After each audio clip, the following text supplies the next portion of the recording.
Welcome back, everybody. Welcome to another episode of the Samwise Yaboinski podcast. We're so excited. Wonderful, wonderful special guest today. But as always, Samuel is here as well. How are you, Samuel? I'm fantastic. I'm really happy these days. How are things in Criswell? Pretty good. Pretty good. I'm extra excited right now because I've discovered football, soccer. Yeah. Who knew?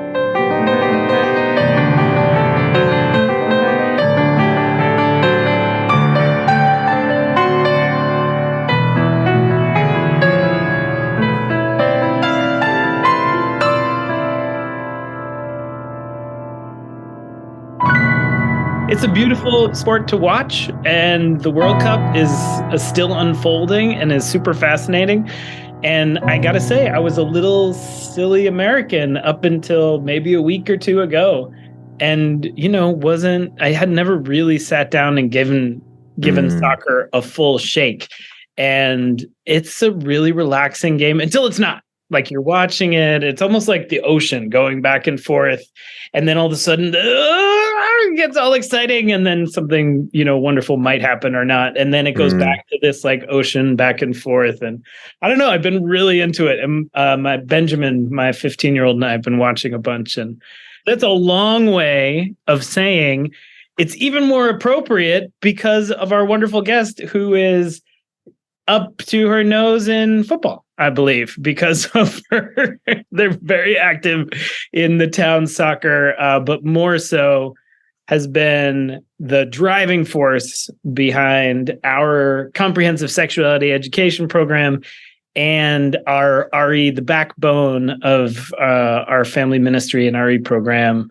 It's Wendy Conroy. Welcome, welcome, welcome. So glad Wendy. you're here. Thank you. Thank you.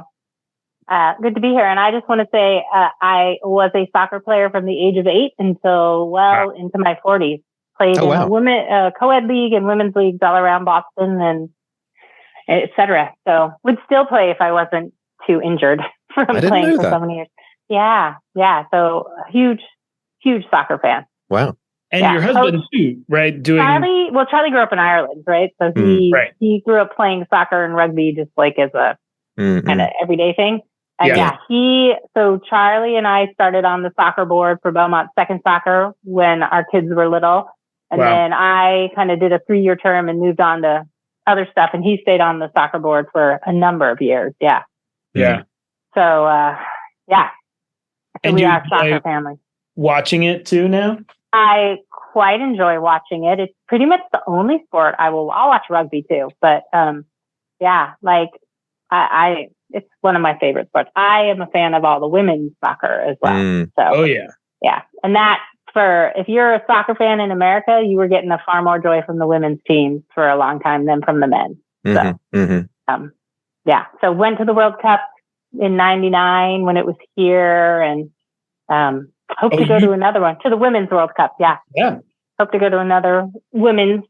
Actually went up to Montreal and went to it there as well when it was up in Canada.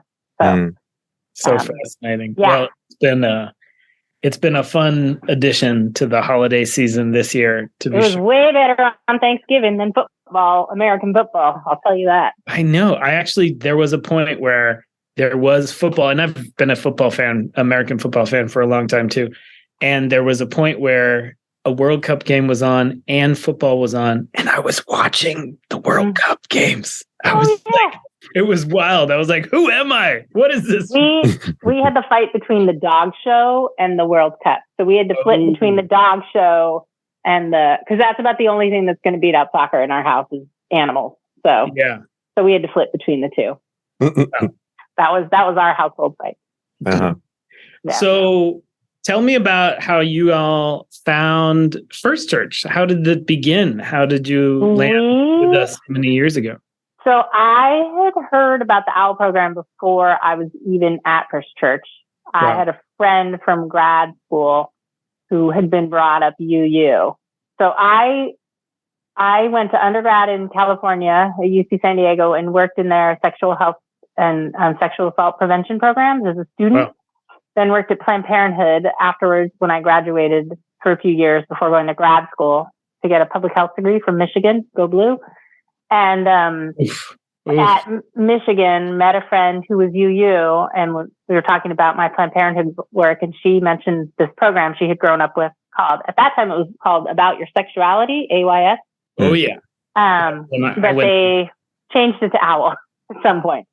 And then when we moved here, I met someone who went to the church. They moved to California. They no longer go. And she was German. And she loved the sexuality education program as a German person, thinking that, American sex ed was lacking, which she is correct about. So I think she's the one that mentioned it to me from a local perspective. And when we joined the church, I looked into teaching it. We joined the church in 2008, and then I started teaching in 2009. And then we expanded the program in 2012 to include the 5th or 6th grade students. Yeah. I think it was 2011 or 2012, I think. So I have been the OWL coordinator for a number of years, at least 10 years, but teaching since 2009. So it was the OWL program that brought you guys into the church in the first. I always say sex ed got me in the church. Yeah. And when did you start being the religious education sort of assistant too? Oh gosh, I want to say probably around 2011, 2012. And it was supposed to be temporary. So they hired somebody, and I didn't work Sunday mornings because I was still playing soccer. And I was like, no, I'll just do admin, like organizing stuff for you during the week, but I can't come in Sundays because I got my soccer game. Yeah. And that lasted for a long time, as well. And so my knees gave out. So I want to say then, and I laughed because I did. It was 5 hours, and it was temporary until they found somebody else, and they never found anybody else. So. Yeah. So I have the unique perspective of being a member and a staff person. And was that 3 or 4 religious educators ago? Oh, so it was Laurel. It was Laurel. And then, Laurel, then Charlotte, now Nate. So, but when I joined the church, it was Diane. So, yeah. Yeah.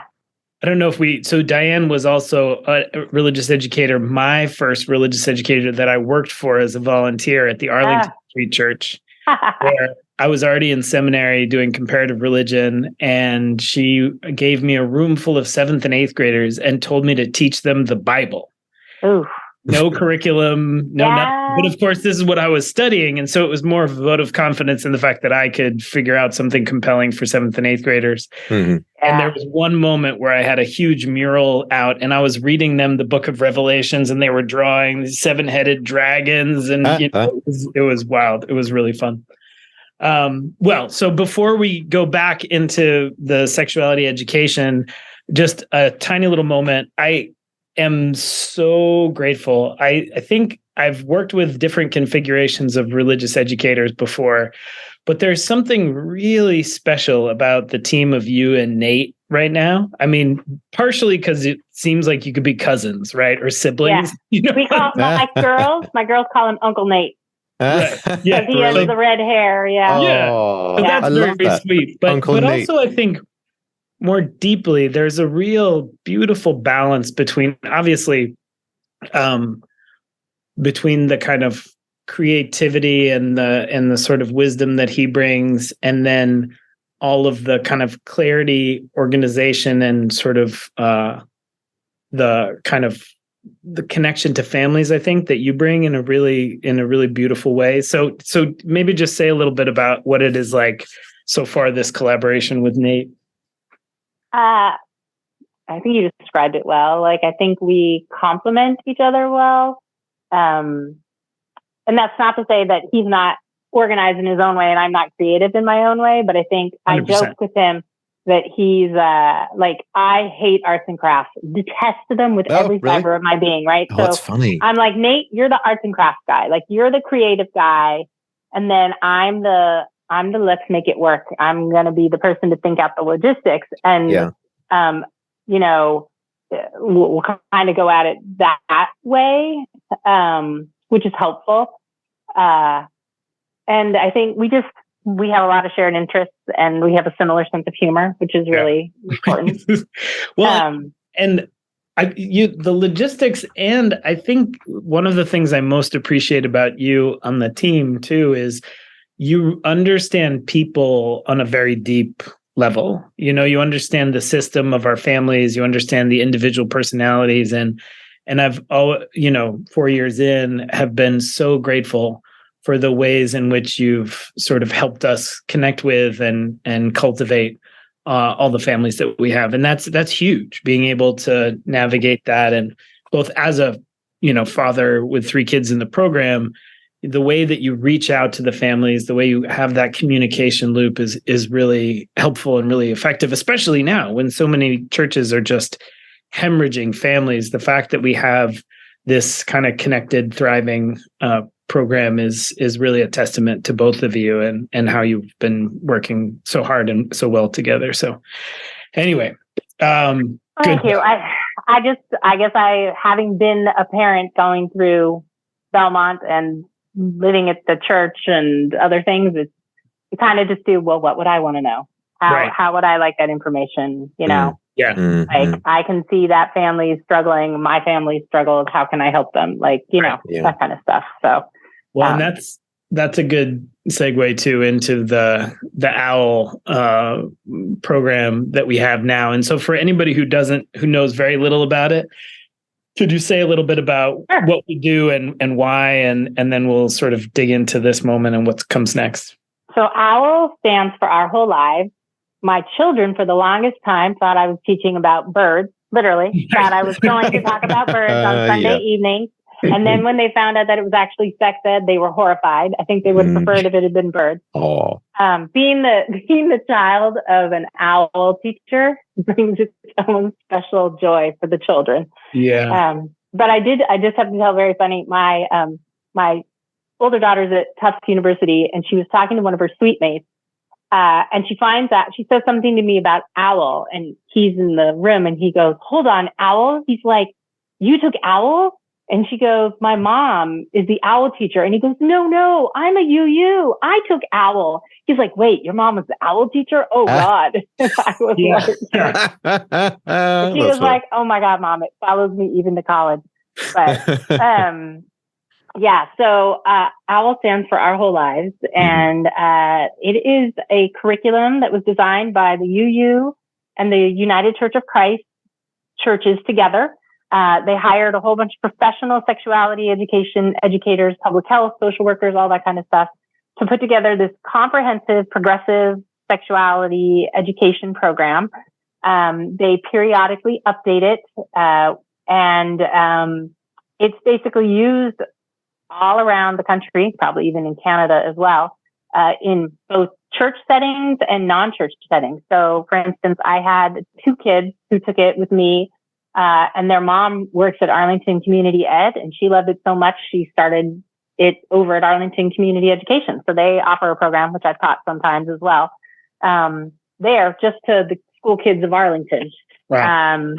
Some churches will allow community members to join. Our church is one of those. Other churches just keep it within their church community. You see it at a lot of private schools, Quaker schools, some of the Montessori, things like that. And pieces of it get used all the time in all sorts of different programs, in sexual assault prevention programs. I use lots of it when I do parenting programs, or I do presentations at high schools around healthy relationships and things like that. So it's a really great curriculum. The flagship is the grades 7 through 9 curriculum. We offer it for 8th graders and some 9th graders if they want to take it. There's a high school version. There's a middle school, like 5th, 6th grade version. There's a kindergarten version. There's a young adults version, an adults version, and an older adults version. So that's why it's called lifespan curriculum, because the idea is that, for your whole life, sexuality is part of your life. And sexuality isn't just the birds and the bees and, sexual intercourse. Sexuality is this whole broad spectrum of ideas and values and beliefs and roles that affect us as people. So, gender identity, sexual orientation, sexualization of people, how we use sex in advertising, how we see sex used in pornography, how people learn about sex, through social media. Sexuality does obviously include reproduction and, anatomy and physiology and how we think about birth control or sexually transmitted infections. But then it also can get into, gender roles and ideas about relationships and what makes good relationships or unhealthy relationships. So it's a very, very broad idea about how this informs so much of our life. And all the research has shown, particularly with young kids and teens, that having comprehensive sexuality education, meaning looking at this whole broad story, has the most positive outcomes in people's sexual, development, their journey, et cetera. Versus if you have abstinence-only programs, that they don't tend to help people make the choices that let them have the lives that they want. Yeah. Yeah, I've loved this program for a long time, and I actually got to teach it a little while ago. And I think one of the real amazing things to me was one of the classes, kids got to practice asking each other out on dates. Oh, yeah. And then we reflected on, well, what actually worked in that and what made it easier. And we're just thinking back to, it's like such a delicate moment. And people getting to ask same gender folks out on a date, and the conversation that ended up happening was, oh, I remember this one young man in particular, he said, oh, so it's a lot easier if I'm asking somebody to a very specific event. And you could just see this light bulb go off, and you could see almost 4 or 5 horribly awkward experiences that he just didn't have to have going forward, stumbling through asking somebody to some sort of general who knows what kind of thing. And so I think the thing that's so magic about it is it's part of this embodied spirituality, the fact that all of our lives are part of this path, right? And so our sexuality and our relationships and all of it is woven in there, and we get it at such an early age, which is, my son Ben just went through it, and it's fascinating to see the ramifications and just all the things that are sort of working itself out. But so are we right now, which of the sections are we doing? Just those 2, but then... Yeah, so right now we offer the 8th grade program, and again, take some 9th graders. And then in March, we'll start the program for 5th and 6th graders. And then we have talked about doing a kindergarten curriculum, kindergarten, 1st grade. That curriculum is still not published. I just received the PDF of it to see what the new updated version looks like. So I want to take a look at it and see what it looks like, and then kind of talk to our families and see, are they interested, are they not? What would they be interested in if we did like an abbreviated version of it? Because, some of these are like 10-week commitments, and for some people that's a lot, versus if you say, okay, we'll do a shorter one right now, just to kind of get them introduced to the topic. That can be a nice way to ease them into it. And with the kindergarten curriculum, and it's been a long time since I did the training for it, it was really designed to be either something that parents could join in and do with their kids, or even do at home. So, it really, it kind of just depends on the enthusiasm of parents. For that, we have all sorts of great books that we've added to our OWL library that talk about all these topics. There's all sorts of great videos now that people can use. So even if we don't end up doing the traditional offering, we can certainly have resources that parents can access, kind of as they choose to, as they want to. And the real thing with kids at that age is getting them to start thinking about, safe touches and consent and understanding how to properly identify parts of their bodies, so that, when they're talking about something, you know what they're talking about and they know what they're talking about. And you're both talking about the same body part, for example. And starting to very casually explore the ideas of gender roles and things like that. But a lot of it is really about just getting them to be comfortable with their body and recognizing their autonomy in their body and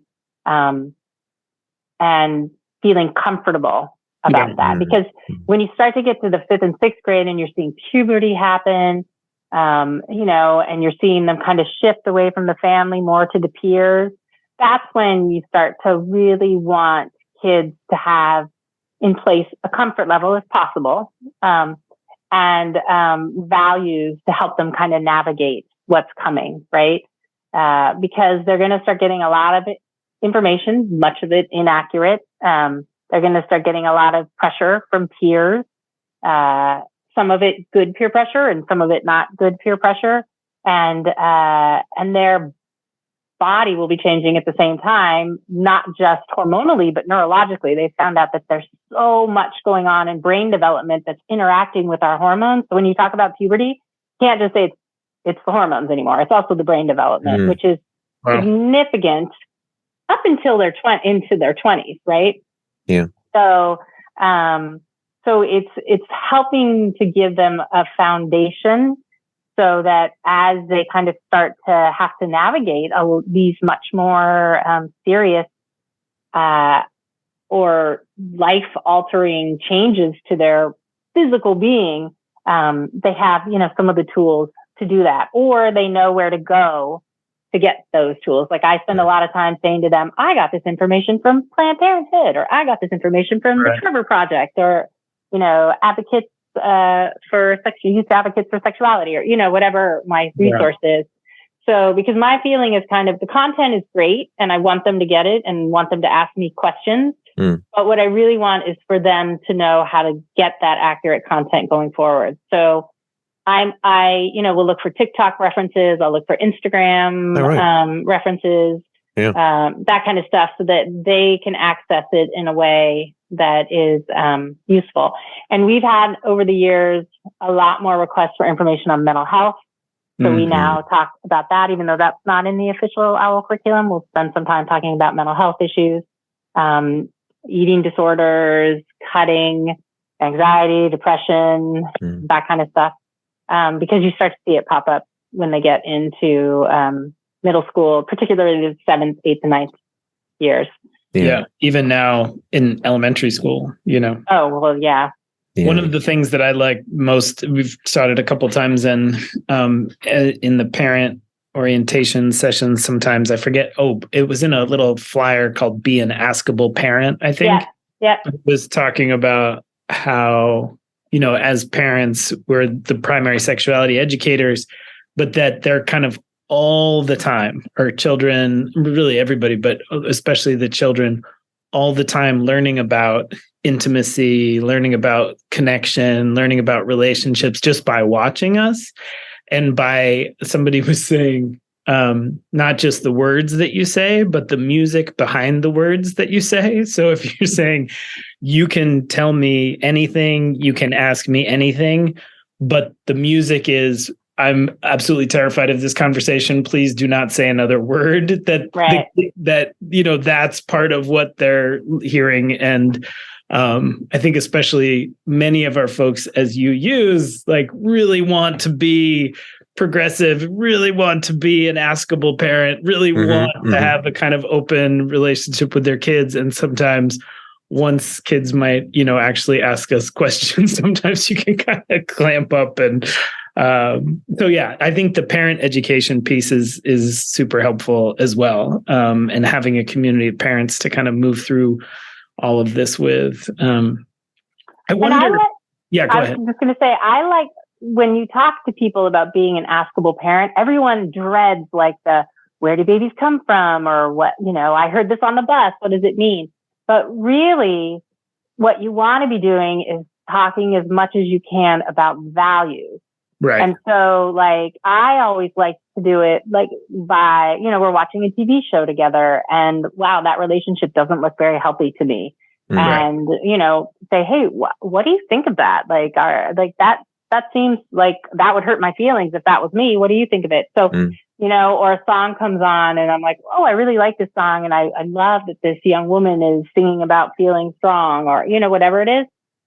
So that's such an easy way to start the conversation without having to get into the nitty gritty, which is what seems to make people so nervous. And again, is so narrowly focused on like the sex or the reproduction or the STIs, right?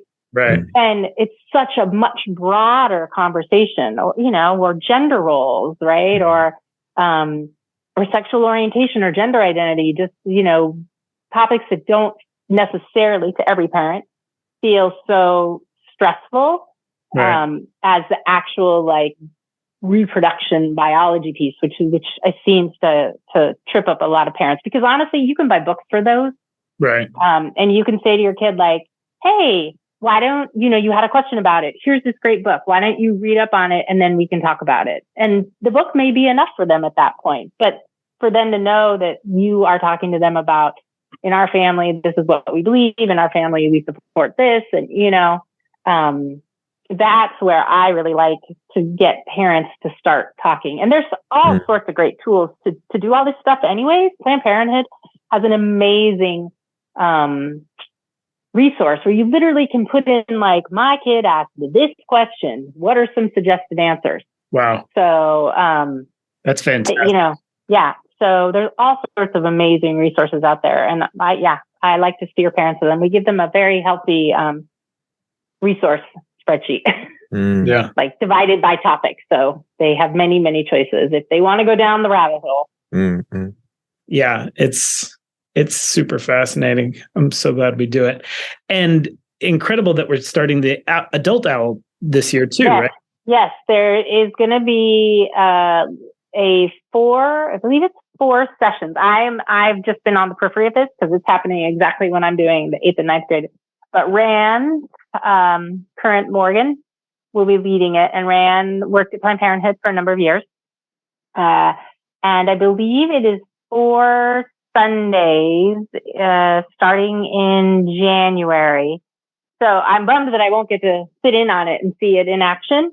But because I'll be with my 8th and 9th graders, I already warned them it might be a little loud, because if we're taking a break when they're taking a break, it could be a mixing of owls. Could be interesting. But so it should be good. I'll be excited to hear what comes out of it. So, I mean, they also have Owl for younger adults, which I know they offer at the Arlington Street Church in Boston, where they tend to have younger population anyways. Yeah. And then Owl just for middle-aged adults, I guess. So we'll see how it goes and what the reception is like. And if it's something, to do a little bit, to do more, to kind of broaden and expand. So. Yeah. Well, super fascinating. Yeah. Well, as we do with everybody, there's also some time if you have questions for either Samuel or myself. About anything at all? Anything. Yeah. Anything at all. No, Sam, I guess I'm wondering, when you meet new families, how many of them have heard about Owl before coming to the church versus you're telling them about it for the first time?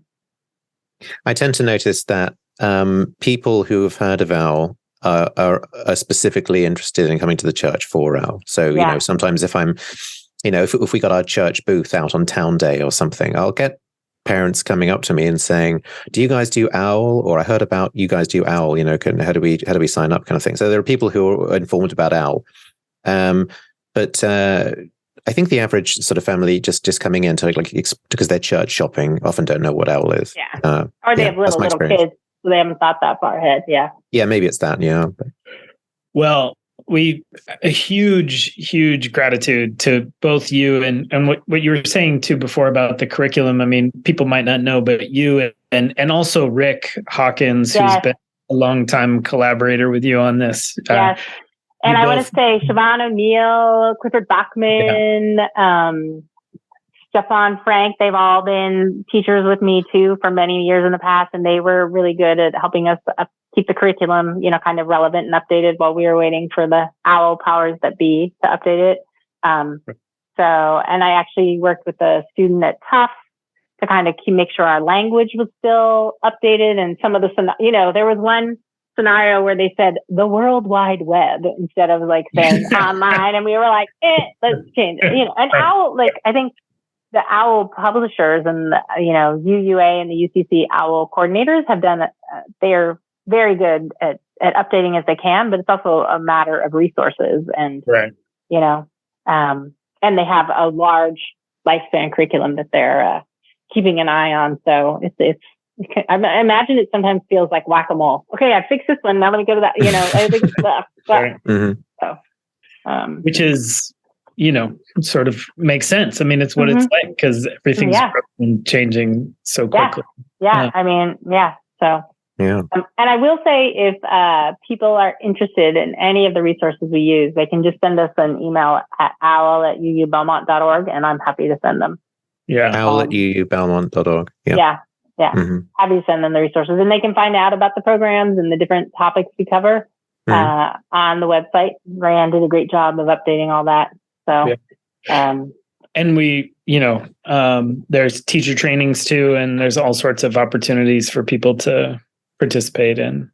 Yeah, if people are interested in teaching or getting more involved, they should certainly reach out to me. The commitment to be trained for OWL is like a whole weekend long, sleep away kind of thing, which some people like, and other people are like, "Oh, that's a little too much for me." I had a pretty good time at it many years ago. I think I went to 2 of them. Yeah, and the first one I had little kids. I was like, "Yes, I'm out of here." The second one, I think I ended up driving back and forth at night just because the kids were just a little bit older and they were more attached at that point.